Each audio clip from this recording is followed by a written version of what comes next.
are again here with Matt Arndt of Matt's Healthy Woods and Wildlife, forester extraordinaire specializing in sustainable timber practices that put money in your pocket, goes ahead and improves the quality of the habitat long-term while simultaneously improving it for whitetails.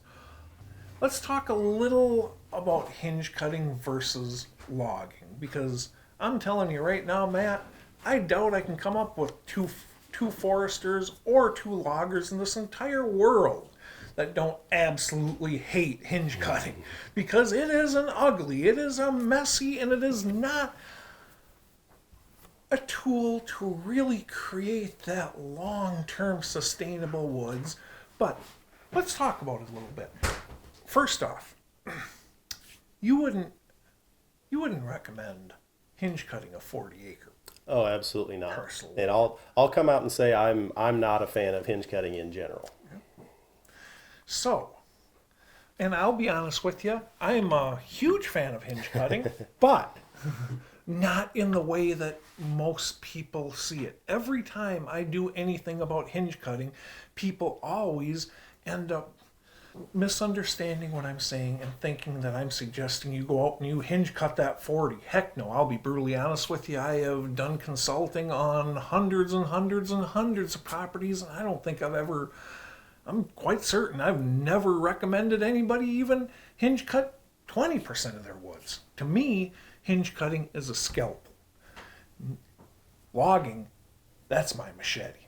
Now, logging, you can explain in great detail the benefits of this. We have, rather than me do it, you do it. From a habitat standpoint, what you're going to get from the logging in the central hardwoods, standard practice, those tops stay in the woods. Once the loggers take the trunk, the main stem. I'm going to stop you right there. Huge point. When you have loggers come in, do not have them go ahead and collect all those tops and put them in a pile and burn them. No, that's instant deer cover. It's going to take some time for that regen to occur. Well, guess what? Yeah, those tops, they're going to break down, but they give you deer cover until that regeneration. Absolutely. So please continue. And if those trees were cut during the summer with the leaves on them, those dead leaves are going to stay on those tops a lot longer than they will if the trees that are still growing. The natural process of the tree is to drop those leaves. Well, if that top's not growing anymore, those leaves just hold on tight for quite a bit longer. So you get the instant cover of the tops, depending just how aggressive the logging cut was, and not even just logging. It could be a forest stand improvement thinning, a non-commercial thinning. Similar effect. The tops are bigger in a logging treatment, but the similar effect from the non-commercial thinnings also. You get the instant cover from the down trees themselves, the tops, and over the course of the next few years, you get that influx of new regeneration. The typical response time over the first 5 years, it's a lot of brushy type of weedy type of species, a lot of blackberry, a lot of light-loving species. After about 5 years, the trees and woody species start to take over. And by about 10 years, the woody species are shading out all of those weedy type of vegetative species. So it's a progression over time, the vegetation response.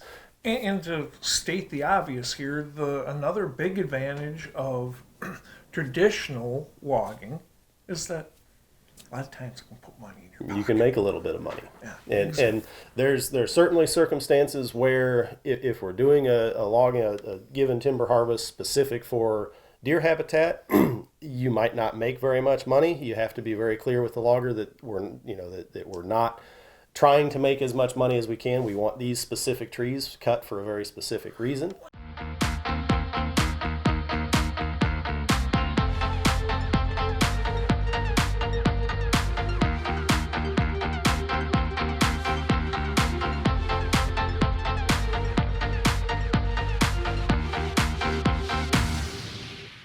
So, your forestry, as I say in virtually every one of these I do, forestry is like my machete, my chainsaw. That's what I mean. The logging. Right, the logging aspect of things, because now I can go ahead and simply put, hinge cutting is not a long-term sustainable project for getting the most timber value out of your ground. And in my opinion, not for habitat value, which is the reason that I specifically don't like the hinge cuts, because how we just talked about that progression of regeneration with removing canopy trees. When you hinge cut a tree, for the first year it looks great. All those lower branches stay on. You've got great ground level cover. They grow during the summer, so you've got real good cover for the first few years. The natural tree response, that top that's laying over sideways is going to shoot up a lot of new leaders.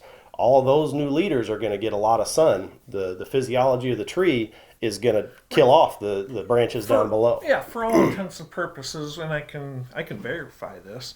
For all intents and purposes, what you do is you remove the production from essentially half of this tree.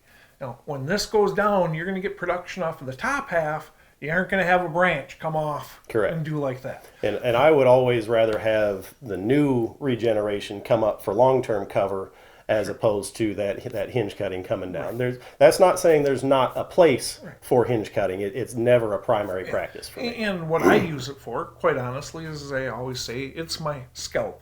What I'll do is that is a great way to edge feather an area to create a privacy screen while instantaneously putting buds down on the ground.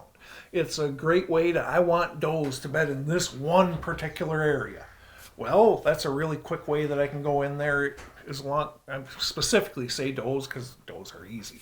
You give them cover by food and they tend to bed there. There are very specific things that we can use hinge cutting for, but please don't go out there and hinge cut your entire 40 because you are leaving a mess, and I promise you 5 years from now you will not be happy. Instead, on that 40, well, maybe hinge cut 5 acres of it, and then take 20 of it, put that in, do a cut on that. A couple years later, do a cut on, and create that diversity while putting money in your pocket. From my standpoint, I'd take that a step further, and out of that 40, maybe hinge cut a couple tenths of an acre here or a couple tenths of an acre there, and work in some more just group openings. And instead of hinge cutting those trees, still cut those trees if you want that cover in that spot, but cut them completely. Kill the tree itself. Allow that new regeneration to come in for your cover, as opposed to trying to maintain that cut tree. Beautiful. Thank you much. Yep.